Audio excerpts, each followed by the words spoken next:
Hey, it's Lynn Galadner, and this is the Make Meaning podcast. I'm founder of the Your People marketing and PR agency, and I lead the Make Meaning movement, a platform that helps purpose-driven visionaries and leaders do business with meaning.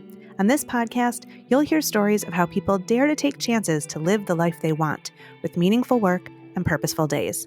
There are many ways to fill your life with meaning. Join us at makemeaning.org to learn more. Now, on to the show.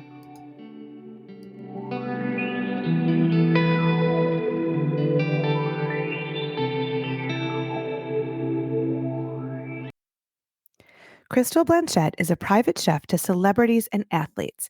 She's cooked for will.i.am, Prince, George Lucas, Mike Tyson, and Jessica Simpson, among so many others. As a graduate of the California Culinary Academy and San Diego State University, Crystal combines her training and education to create a healthy cuisine ideology. She's also a single mom who believes healthy eating can happen no matter what constraints or circumstances you face. Crystal is the author of Chef's Guide to Divorce and the face of the lifestyle brand Chef Crystal's World. She's also in partnership with Airbnb on a community film, music, and dinner series. And she's involved in a culinary urban development effort called Inner City Kitchen in South Los Angeles and other American cities. Most recently, Crystal wrote the book, A Tale of Two Titties, the Glitz and Glamour Guide to Breastfeeding. She sees food not only as a necessity for survival, but as a way to connect with your body. She says, allow food to nurture your body by making it a priority, not a chore. I'm excited to welcome Chef Crystal to the Make Meaning podcast. Chef Crystal, welcome to the Make Meaning podcast. Thank you for having me. So tell me a little bit about your culinary career. I know that it's been your passion. It's gone in a lot of directions. And I also know that your life journey has influenced your work. So just tell me a little bit about how you got started in culinary and sort of where it took you. Yes, absolutely. So I've been working in the culinary field for about 15 years, and maybe over 15 years plus. And I really just have always wanted to be a chef. There's never been anything else I've wanted to do, but my parents insisted that I go to college. So I got my degree in nutritional science and went to culinary school at the same time. And I was really fortunate to get an internship after culinary school. I worked at Lucasfilms. And so I've been in entertainment ever since. My whole career has been in entertainment. So a few years back, I was in the midst of a divorce and really was trying to figure out where I wanted to go with food and also self-care and what that looked like, because my experience is that we often jump into self-care when we're in the midst of something that's kind of chaotic. And sometimes that self-care can be destructive, like eating Haagen-Dazs ice cream.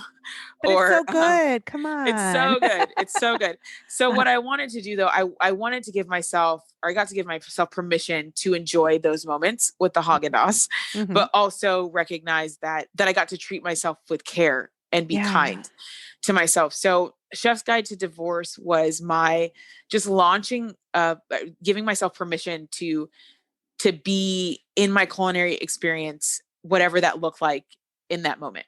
Yeah. So I really spent time watching all of the amazing, culinary films and of our century, and just kind of embracing myself in the culture and history of food, reading just a lot of books on some of the great chefs and culinary masters from the early 1900s and just things like that. And I just was so inspired. And so I would read a book or watch a film, and then I would cook the food from the film that I saw or the book that I read.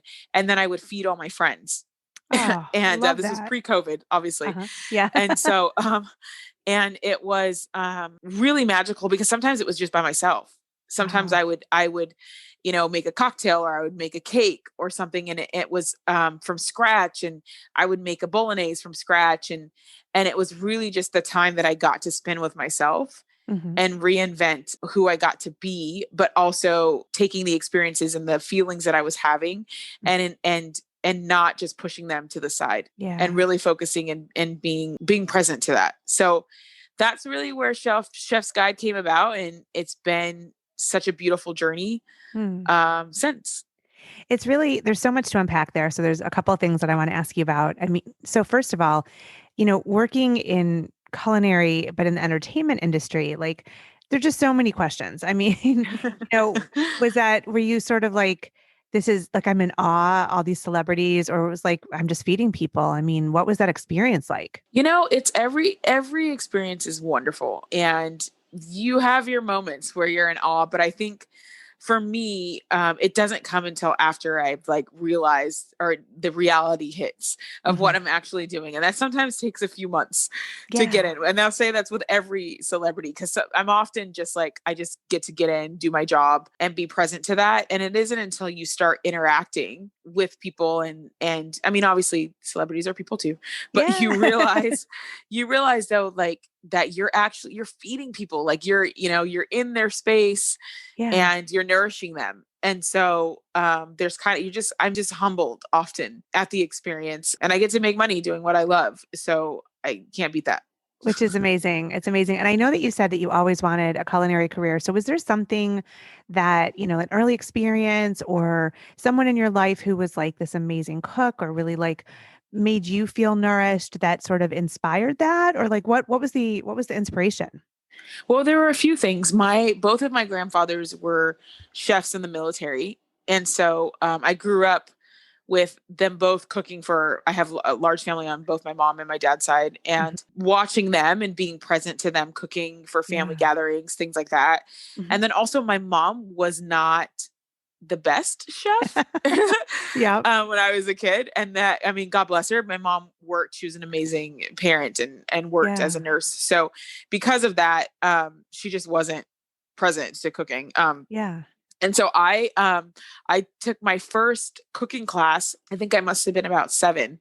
Oh, wow. And from then on, it was just magic. And I Mm. was cooking for the neighborhood kids when I was younger, and I would give out my mom's food when I Oh. was a kid, but I Uh-huh. just loved every bit of it. And I can even remember, having like an easy bake oven when Yeah. I was a kid, and I've always just been in awe of food and the community that it brings, and like family, and obviously, like I said, having food has always been kind of the center of Yeah. my life. So It's interesting because before I was in marketing and public relations, where I work now, I was a journalist for a long time. And I did a lot of writing about food, but not from like a reviewing a restaurant type of perspective. It was more like, how does food bring us together or keep us apart? How does it give us identity? How mhm. does it make us well or ill? And so it was more like Yes. the meaning behind food, which I guess ties in really well with the Make Meaning podcast. But I've always been fascinated by that because it's such a grounding thing. Like I remember being away for a holiday when I was in my 20s and making my grandmother's soup recipe, and I couldn't get home Mm. for it, but like those flavors, the fact that she put fresh dill in her soup reminded me of her and being home, and I felt like Mhm. I was at that holiday table. And so there's just something so familiar and comforting and like you said, nourishing about food. And it can Yeah. come in so many ways. And so like I imagine with a culinary talent, you can go in so many directions. Like you could work in a restaurant, you can open a restaurant, you can be a private chef, you can do so many things. So like how did you decide which direction you were going to take with your culinary talent? Yeah, it kind of actually just happened for me, which is really interesting because like I said, I was applying for an internship after culinary school, and I Mhm. just so happened to be while I was in culinary school, I was working for a professor in San Francisco, and him and his family. And usually, what they did was they would have students come in and work for them because it was less expensive. So the students would come and work for them, and at the end of that, you would leave, and you get your job or Mhm. wherever that look or internship or whatnot. And he said to Mhm. me, "Listen, I have a connection at Lucasfilms. I would love to introduce you." And Mhm. I was like, okay. And so from Wow. there, I did catering at Lucasfilms, and I interned first, and then I went into the catering department, and that's kind of what happened. But I went into culinary school initially because I wanted to be a butcher. I was Oh like, my gosh. I want to Okay. be a butcher. And I like I had gone to Italy, and I was like, oh my gosh. Like, and I just loved it. And I loved just the idea of being a part of this like amazing culture of people that cut meat. And then, Yeah. interesting enough, I became a vegan chef, in the vegan community. I mean, although I work now with clients that do eat proteins, but that's kind of where this led me. It's so funny because that was my intention, was to go and be this butcher, like in New That's York so somewhere, funny. And Yeah. so yeah, my path has, like I said, it just directed me, and I've always just had an intention to be in food, and Yeah. never complained about where it's taken me. I've enjoyed every moment, whether it's been in a restaurant or private chefing, and it's just all kind of allowed me to do all of the things that I loved, travel, and even having a family. When I became a private chef, I didn't think that I'd be able to have a family. Well, I did Mhm. that because I was traveling with Mhm. musicians at the Yeah. time, and then Yeah. I had my first child, and then I got a job that was with someone that wanted someone that had kids. Oh my gosh. So it was Yeah. just, and knew how to, work with kids. So it just again, just setting the intention, and holding space that I get to do the things that work within my life in that moment.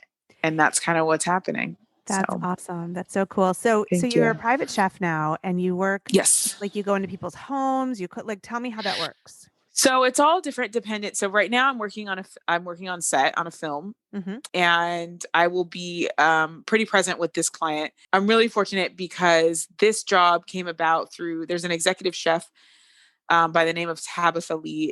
Leeward, and she's just so incredible in Mhm. the private chef space. Mhm. And for anyone that gets a chance to work with her, Mhm. congratulations. Mhm. So Uh-huh. anyway, so she's just a really great advocate for private chefs, Uh-huh. and she's been my kind of my cheerleader in this, and she asked me, how would you feel about working on a film set? Mhm. And I like I said, I left music, and I'm still working for celebrities in entertainment, but I was working in their homes at the time. Mhm. And she's like, I know it's different hours, and you have kids, and like, what would this look like? And I was like, okay, why Mhm. not? So, Yeah. Yeah. and it's just so happened to work out, and being on a film set, and it's amazing. And I have my own little kitchen, that's, COVID safe. I'm social distancing, and Uh-huh. it looks very different now. Life does, obviously. It's beautiful. It allows me, like I said, to be present with my kids, and also be doing what I love, in the midst of the chaos that's happening right now in the Yeah. world. So Yeah. So, all right, I have to ask, and I know you may not even want to answer, but like, tell me any stories that are memorable about working with celebrities or favorite recipes. Like, yeah. can we name drop a little bit? Because I feel like listeners might like that, but I know the Yeah, celebrities may let's name not. drop. So, yeah, do it. Do That's it. okay. We can do some name dropping. So Okay. I mean, it's fine. I worked for Prince for Okay. many years, and Uh-huh. was really fortunate to be able to have that experience at such a young age, and travel around with him. And I remember I mean, I have so many fond memories, but one of my favorite was when I cooked in the hotel. I worked for Prince for many Uh-huh. years, and we were traveling around. At that time, I believe we were in Australia, Hmm. and we got to the hotel late. And usually, I would cook in the hotel kitchen, Hmm. and the hotel kitchen was closed, Oh. even to him. Uh-huh. And so Wow. I ended up having to cook in my hotel room, like in the room with like a tiny little burner that Uh-huh. would travel with. I just remember like that moment, like, please God, don't let the fire department come. Like, don't let me set off any smoke alarms. Like, because I was like making fish. Like, I mean, I had to make like an actual meal for this Uh-huh. person. And so I cooked a full on meal in my hotel room. I remember saying, oh my gosh, Crystal, that was one of the best meals I've ever had from you. And I was like, Oh. yay, it was so great.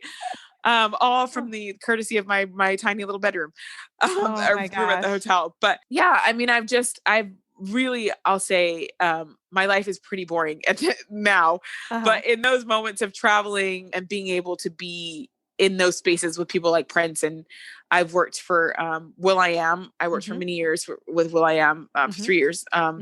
He's such a great, beautiful human, wonderful experience working at a music studio Hmm. with him, and am currently working on the set of King Arthur, Hmm. which is a film with Will Smith, and about the Williams sisters and their father. Hmm. And so it's just amazing. Like I said, the experiences, and I have so much gratitude again to Chef Tabitha for Hmm. creating this experience for me to be here. And it's great. I wouldn't, like I said, change this for anything in the path that I've been on with these folks. So, I mean, you've been doing this a long time, and I think some food trends come and go, and some things are sort of like foundational. And I wonder if there's, I don't know, an approach to food or an ingredient, a recipe, something that you feel is sort of like standing the test of time, something that you just think everybody should be eating or shouldn't be, or like any sort of takeaways like that that can be really grounding when people are sort of looking at their food culture.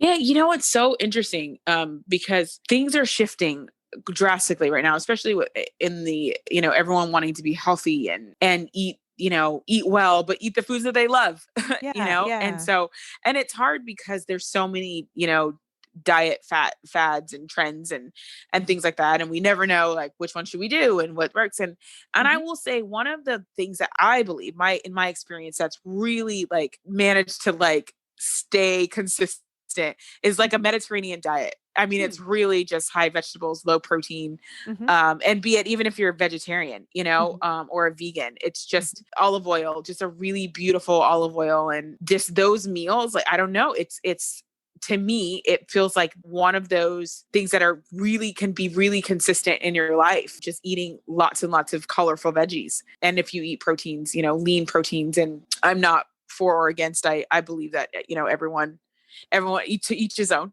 Yeah, for sure. But I definitely believe in a variety of colorful vegetables. And I get that based on the Mediterranean diet and traveling through Greece and being in that space and recognizing just how they eat. Like in that culture, they also have a little bit of wine when they're eating as well.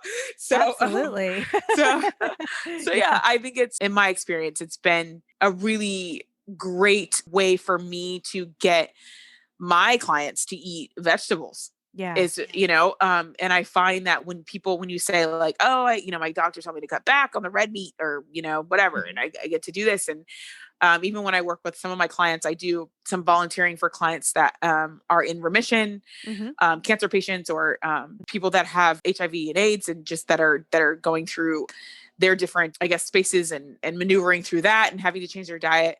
Yeah. And so again, that's one of the things that I do is that I teach them how to love vegetables.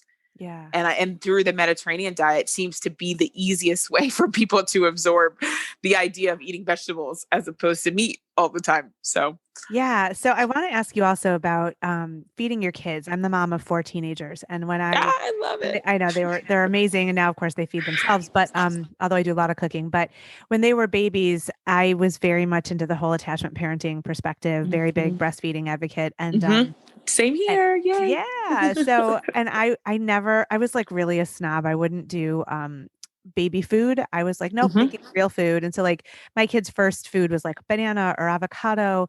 And then I would put different vegetables in chicken soup that I made. And so like carrot, sweet potato, zucchini, and like it was just saturated with the chicken broth, but also with the nutrients. And like those were their foods, Yes. And as a result, my kids are pretty gourmet, and they really don't. I have one kid who like won't eat certain vegetables, and he's just an anomaly, but the rest of them have very sophisticated palates. And so I sort of wonder if that perspective has to be there in order to be open to what you're eating. Like I never had the kids who would like only eat chicken tenders. Like that was just not in my family, because it was never an option. It was like, we're having all different foods, and they were curious. And so they tried it from an early age. So what's your perspective about that, especially with your own kids?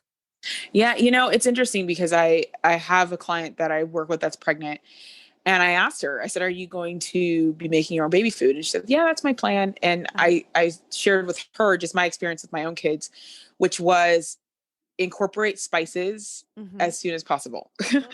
So when you're doing sweet potatoes, add a little bit of, the cinnamon, or add a little bit of nutmeg, or add a little bit of, and every time you introduce like a new vegetable, add some rosemary, or add some thyme, or add some, because then, like you said, it's just, you start to elevate their palate and they get used to it.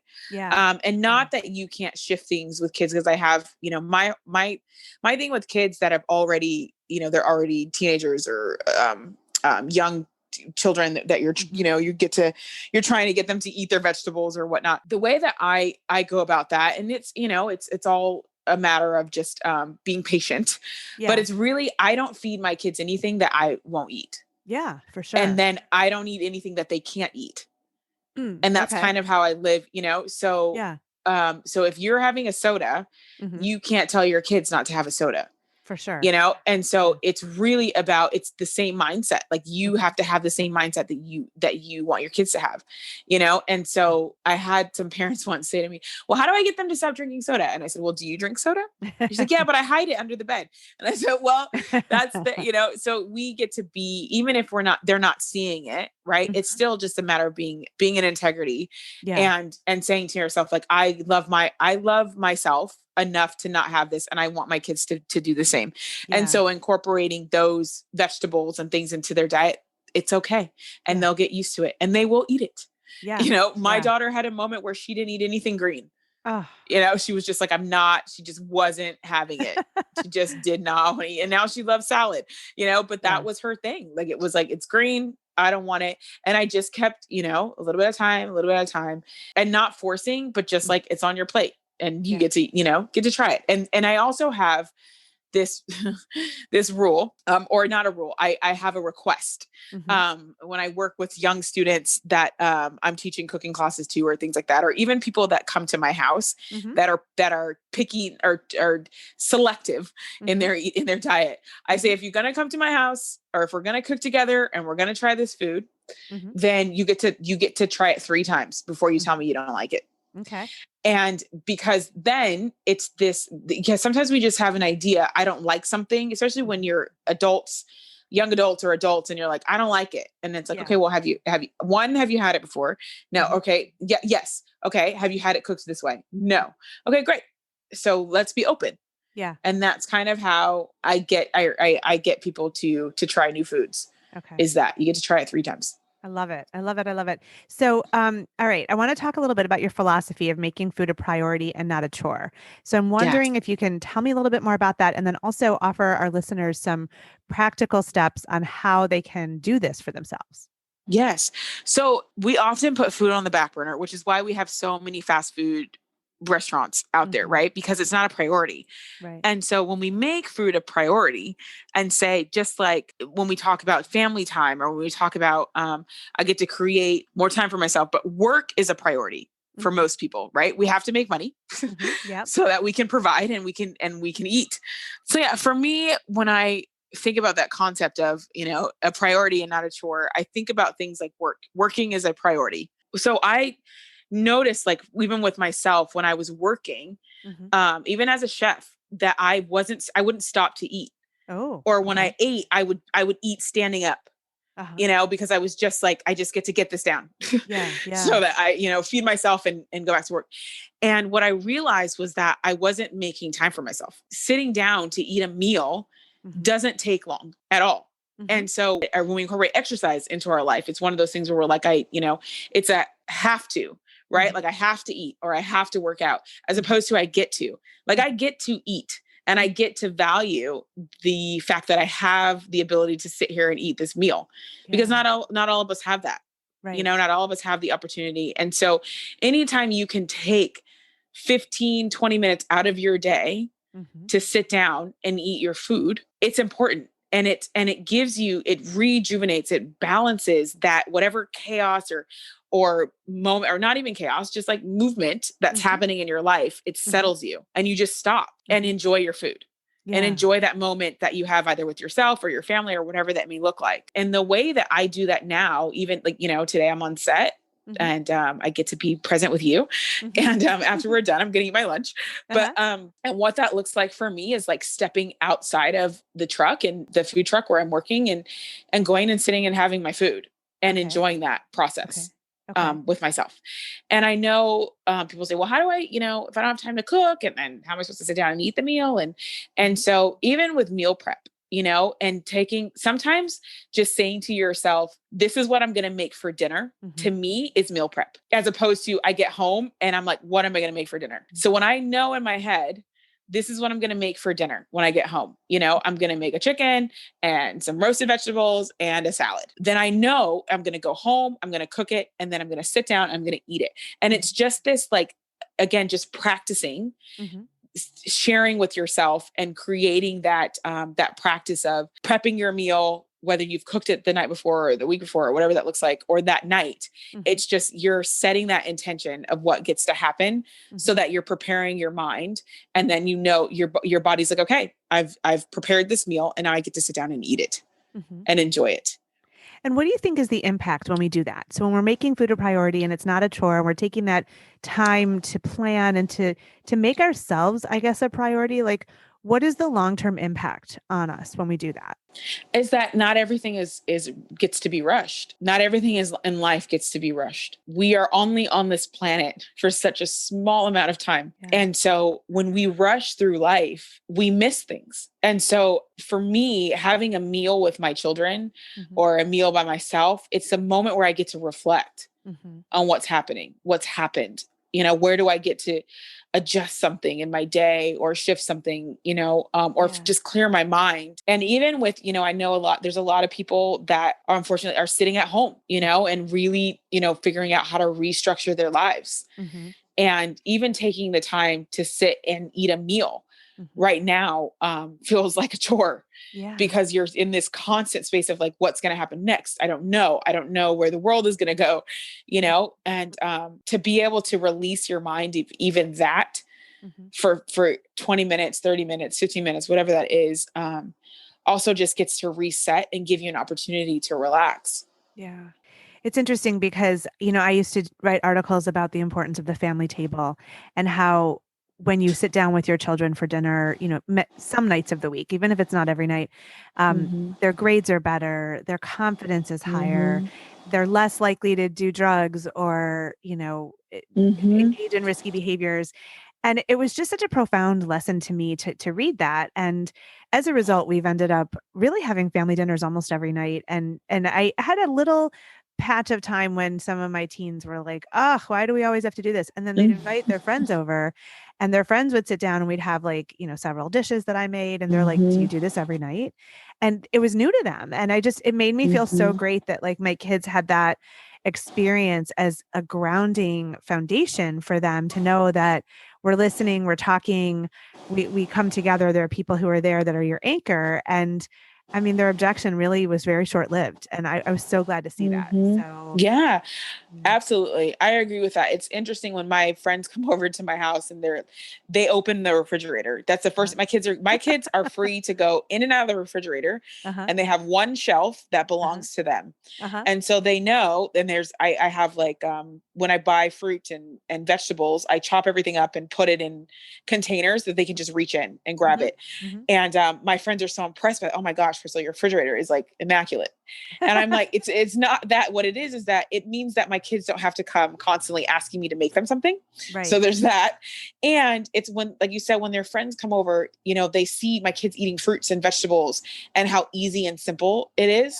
Yeah. For them. And then it just creates that same dynamic in their own house. Yeah. And like you said, it's like that the kids are like, hey, do you want an apple or do you want, some oranges or there's strawberries or they're this and it's creating the freedom also for my children to choose what they get to eat. And they get to explore, what they're eating. And so I agree with also what you're talking about, just eating with the kids and being at the table, because my kids, for us, when I was going through through a divorce, that was really important to me, is that everything is up and down right now. And everything is either right side up or this or that. And the one thing that was consistent was us sitting together, them setting the table, me putting the food on the table, serving each other, being present with each other. And that stayed consistent for them. Yeah. And I would still do things like, while I was going through my divorce, I would take things to their father. I would take him food so that they could sit down and eat together. And because it was a new experience for him as well, going through this. And then, going from being married to a chef to now I get to provide for my kids, and so that was really important, that I wanted them to create that space. And they do that too. They sit down and they eat dinner together. And Not that wouldn't have created that on his own. I'm sure he would have, but it was something that we did when we were married. And so we got to keep that for them. And again, it's consistent in their life. So yeah, that's awesome. So before we finish, I do want to ask about your culinary urban development project, Inner City Kitchen. So tell me a little bit about it, and how did it come to be? So Inner City Kitchen started out as an idea where I would go into inner city schools and teach cooking and nutrition to inner city youth and their families. When I shut off to go work with Prince, I went on tour and I kind of put it on the back burner. And when I returned, I decided, this project gets to live again. And interestingly enough, I have a friend that is a developer, and he said, listen, I recognize that you get to go into these inner city schools and create this. He said, but what would it look like for you to have something larger than that? And it works for the entire community, where you could teach cooking and nutrition, and the community can have a space to come to and eat healthy food and feel like they're part of their own community. And I thought, okay, why not? So that's really where that came about. And I've just been fortunate enough to have someone, so there's three of us, three partners. So have the developer that I work with, as well as my other partner works for the city of Los Angeles. And so he is an urban planner. So he already knew what was needed inside of the community. And so because of that, it was like, oh, great. Like he knows, where there's different fast food restaurants and where, we're not allowed to build and where we get to bring in healthy food, where the community's been asking for it. So it just, the three of us have been able to see the shifting that's happening within the city. And then we've also gone out to rural areas like Detroit and outside of Detroit, Minneapolis, to see what we can do within those communities as well, to create a space for farmers where they can have little pop-up shops and things like that, and also hold space for them within the city where they can bring their fruits and vegetables to our restaurants or our little hubs. And so they're local farmers and are being able to work, and we're not outsourcing. So from other countries, and we were working here in the United States, and it just feels really good to be able to not only support the city, but also support farmers. Like, it's amazing to be in this experience. So that's awesome. I'll put info in the show notes about it. So if people want to get involved, thank you. They'll know how to find you. So, I mean, Crystal, I could keep talking to you, and I know you have to go have your lunch. I can't keep you from that. But I want to just finish by, asking you sort of the quintessential question that I always put before our guests. And, on this show, we focus on finding meaning in work and purpose in life. And so I wonder what advice you might offer our listeners as to how they can give themselves permission to go in pursuit of their unique meaning and purpose and put it to work for them. Yes. I mean, for me, I will say, and again, I know I spoke a lot today around intention, and that's really what it is, is you get to have a vision, and whatever that vision is, don't focus on the mechanics of how you're going to get there. Because if you focus on how you're going to get there, you'll never get there, and it's never going to be perfect, And so we strive for excellence, not perfection. And so for me, it was, I had a vision to be in the culinary space, and that was it. And I knew that, everything else would work itself out, that, the how would work itself out, and taking one day at a time. That's really what kept my vision going, is that there were some days that were not as great as the other days, but that was okay because I still had the vision, and I just kept my eyes on the vision. Awesome. Well, Crystal Blanchette, it's so nice to talk with you. I'm just inspired by all you're doing. And I frankly wish that I lived closer so that you could cook for me. But one day we'll get to one day. So. Crystal, thank you so much for being on the Make Meaning podcast. Thank you so much for having me. Thanks for listening to the Make Meaning podcast with Lynn Galadner. You can find us wherever you listen to your favorite podcasts. If you like what you've heard here, join us over at makemeaning.org to discover how you can add more meaning to your life. And hey, if you like our conversations, please subscribe and share this episode with the meaningful people in your world.